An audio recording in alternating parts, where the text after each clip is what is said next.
Hello everyone. आपका advance paramedical classes में हार्दिक स्वागत है। तो हम बात कर रहे थे लेआउट ऑफ डार्क रूम, जिसमें कि हमने आपको नेक्स्ट वीडियो में पढ़ाया था डार्क रूम के बारे में, जिसमें कि हम सेफ लाइट के बारे में आपको पढ़ा चुके थे और पास बॉक्स के बारे में। जैसे कि सेफ लाइट की एक्सरे रूम और में मतलब कि डार्क रूम में सेफ लाइट का क्या यूज़ होता है, जिससे कि हमारी एक्सरे फिल्म को जैसे कि हम हैंडल करते हैं, उस एक्सरे फिल्म की हैंडलिंग किस प्रकार की जाती है सेफ लाइट में, जैसा कि मैंने आपको नेक्स्ट वीडियो में समझा दिया था। और पास बॉक्स, जैसे कि पास बॉक्स क्या होता है, इसका क्या यूज़ होता है और ये एक्सरे रूम में किस प्रकार से काम करता है। मतलब जो पास बॉक्स होता है, जो हमारे एक्सरे रूम और डार्क रूम को क्या करता है, अटैच करता है। मैंने आपको बताया था कि इसकी दो प्रकार से ओपनिंग होती है और इसमें मतलब कि इसमें दो दो डोर होते हैं। इसमें एक तो एक्सपोज्ड पार्ट के लिए होता है और एक अनएक्सपोज्ड पार्ट के लिए होता है। तो हम वीडियो को आगे बढ़ाते हैं और आज हम वीडियो में को आगे बढ़ाते हैं और स्टार्ट करते हैं ड्राई साइड कि जैसे कि work space of the dark room. जो डार्क रूम के वर्क स्पेस होते हैं, जैसे कि हम किसी भी फिल्म को एक्सपोज कर लेते हैं, एक्सरे ले लेते हैं उस फिल्म में, तो हम उसको डार्क रूम में ले जाते हैं। तो हमारे पास में दो साइड्स होती हैं। इसमें एक तो होती है कि हमारी एक तो होती है ड्राई साइड, एक होती है वेट साइड। तो ड्राई साइड में हम क्या यूज़ करते हैं डार्क रूम में और वेट साइड में हम क्या यूज़ करते हैं। तो जैसा कि मैं आपको नॉर्मली बता देती हूँ, ड्राई साइड होती है सूखी साइड, मतलब सूखी साइड ड्राई, जिसमें ड्राई चीज़ें रखी हुई होती हैं। जैसे कि ड्राई चीज़ें में आपका आएगा जैसे कि अनएक्सपोज्ड एक्सरे फिल्म, जैसे कि जो फिल्म एक्सपोज नहीं की गई हैं, तो उनको हम कहाँ पे रखते हैं, ड्राई साइड में। क्योंकि इनको कोई भी वेट साइड, कोई भी गीली एरिया या कोई भी ऐसे एरिया में नहीं रख सकते हैं, तो इसको हम किस में रखते हैं, ड्राई साइड में रखते हैं। और जैसे कि एक्सपोज फिल्म के स्टोरेज करने के लिए जो लाइट टाइट कंटेनर होते हैं, तो कैसेट रुकती हैं, उनको भी हम किस में रखते हैं, ड्राई साइड में रखती हैं, ड्राई साइड में रखा जाता है। और जैसे कि वेस्ट मटेरियल पेपर होते हैं, वेस्ट पेपर होते हैं और स्टोरेज के लिए, और जो डस्टबिन, विभिन्न प्रकार के ड्रायर होते हैं, कैंची, क्लिप, मार्कर, लेड मार्कर, इन सारी चीज़ों का स्टोरेज हम किस साइड में करते हैं, ड्राई साइड में करते हैं। तो हम वीडियो को आगे बढ़ाते हैं और आपको बताते हैं कि ड्राई साइड और वेट साइड क्या होती है। तो हम सबसे पहले जानते हैं ड्राई साइड। तो स्टार्ट करते हैं। The dark room is installed in two distinct part, namely dry side and wet side. जो हमारा डार्क रूम है वो दो अलग अलग हिस्सों में स्थापित किया जाता है। तो एक साइड क्या होती है, ड्राई साइड, एक साइड क्या होती है, वेट साइड। तो this separation is very essential. तो इनका जो भी सेपरेशन है, इनका अलगाव है, क्या वो बहुत ज़रूरी है, क्योंकि इनको अलग अलग पृथक्करण है। इसका क्या है, ड्राई साइड और वेट साइड का पृथक्करण बहुत ही आवश्यक है। A dark room essential why constant practice can adopt this separation a natural one. मतलब जो डार्क रूम एसेंशियल है, इसमें मतलब कि एक डार्क रूम सहायक निरंतर अभ्यास से इस अलगाव को स्वाभाविक पृथक्करण, जो कि डार्क रूम में एक सहायक निरंतर अभ्यास से इस पृथक्करण को स्वाभाविक बना सकता है। तो any wet object chemical are to be away from the dry side so that is remain dry at all time। जो कि किसी भी गीली वस्तु, जैसे कि कोई भी वेट ऑब्जेक्ट, कोई भी गीला मटेरियल या केमिकल, कोई रासायनिक को ड्राई साइड से क्या करना चाहिए, away from the dry side, दूर रखना चाहिए, so that it remain dry at all time, जिससे कि जो जगह है वो सूखी रह सके। मतलब कि कोई भी वेट ऑब्जेक्ट, कोई भी गीली वस्तु या केमिकल रसायन को ड्राई साइड से दूर रखना चाहिए। It is hand that the cassette are loaded and unloaded even are smallest. It is hand, हम अपने हाथों से ही कैसेट को क्या करते हैं, लोड, कैसेट में वो लोड करते हैं और अनलोड करते हैं। Even are smallest drop of water can damage the X-ray film. तो हमारे हाथों में मतलब जो हमारे जो एक छोटी सी बूंद, स्मॉलेस्ट ड्रॉप ऑफ वाटर, पानी की छोटी सी बूंद ही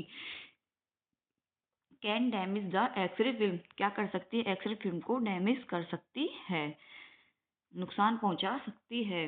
the dry side is provided with dry loading bench with is covered with a sheet of fibre board और प्लास्टिक बोर्ड। जो ड्राई साइड की जो भी ड्राई तरफ एक सूखा लोडिंग बेंच प्रोवाइड किया जाता है। क्या किया जाता है? एक सूखी loading dry loading bench provide की जाती है। It covered with a seat. कैसी होती है इसकी सीट? क्या होती है? एक फाइबर बोर्ड और प्लास्टिक की सीट से ढका होता है। जो जो एक लोडिंग बेंच प्रोवाइड किया जाता है वो किससे ढका होता है? फाइबर बोर्ड और प्लास्टिक की सीट से ढका हुआ होता है। The dimension of the dry bench is such that all long enough to allow. जो ड्राई साइड का जो आयाम होता है, डायमेंशन है वो इतना लंबा होना चाहिए कि इनफ टू अलाउ 3 और 4 largest cassette to be placed open upon it without overlapping when they are open. कि ड्राई बेंच का जो आयाम इतना लंबा होना चाहिए कि इससे 3 से 4 सबसे बड़े कैसेट को खोलने पर बिना ओवरलैप किए उस पर रखा जा सके।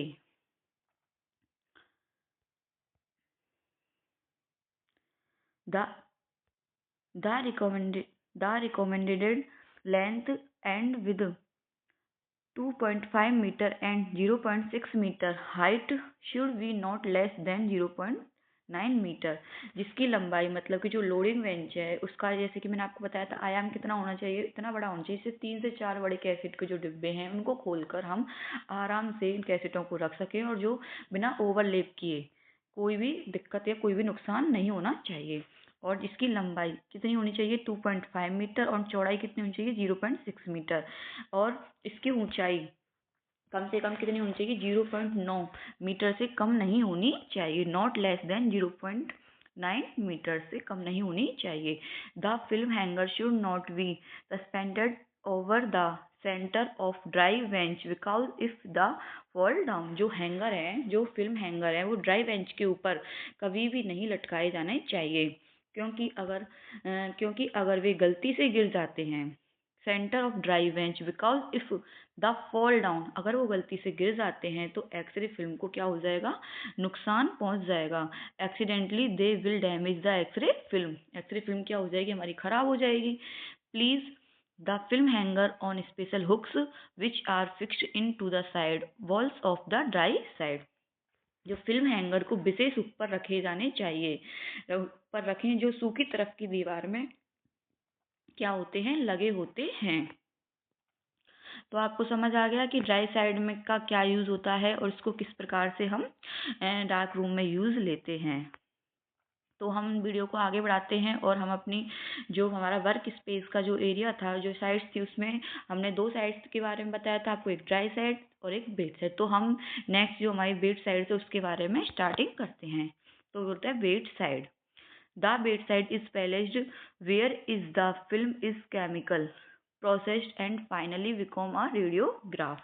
जो हमारी वेट साइड वह जगह होती है जहाँ फिल्म की केमिकल या रासायनिक प्रोसेसिंग की जाती है। क्या की जाती है? केमिकली रासायनिक प्रोसेसिंग की जाती है और अंत में processed and finally become a radiograph. तो और हमको क्या प्राप्त होता है?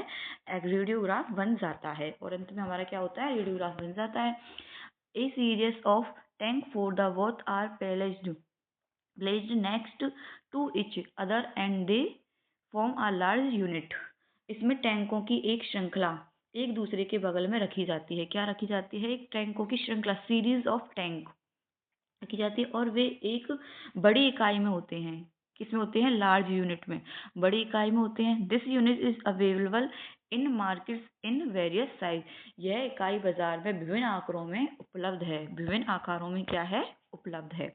An automatic temperature regulating device is necessary to maintain the temperature.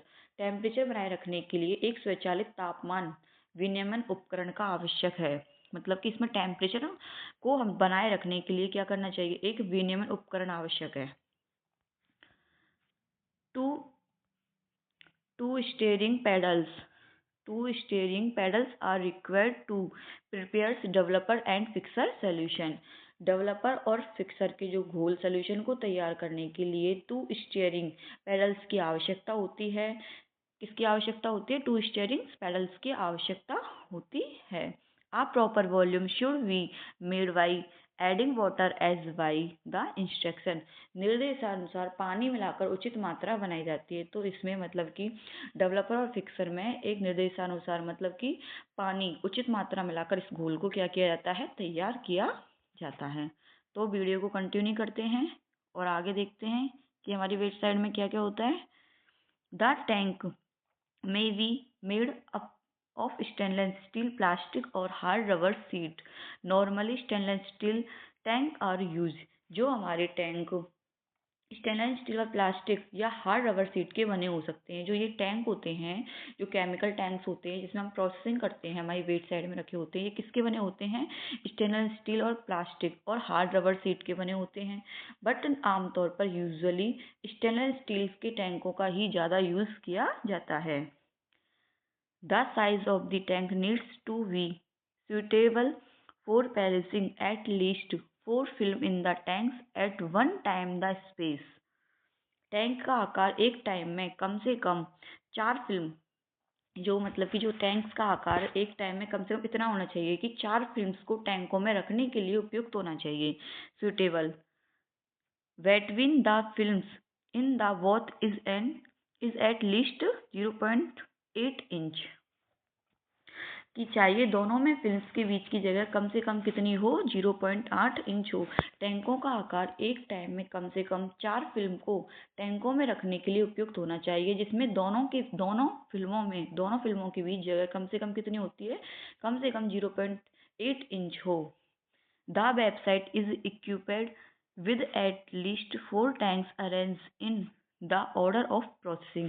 Website में कम से कम 4 टैंकों को व्यवस्थित करते हैं। इस वेबसाइट में कैसे करते हैं, 4 टैंकों को अरेंज करते हैं द ऑर्डर ऑफ प्रोसेसिंग, इसे क्रम में व्यवस्थित किया जाता है प्रोसेसिंग के लिए।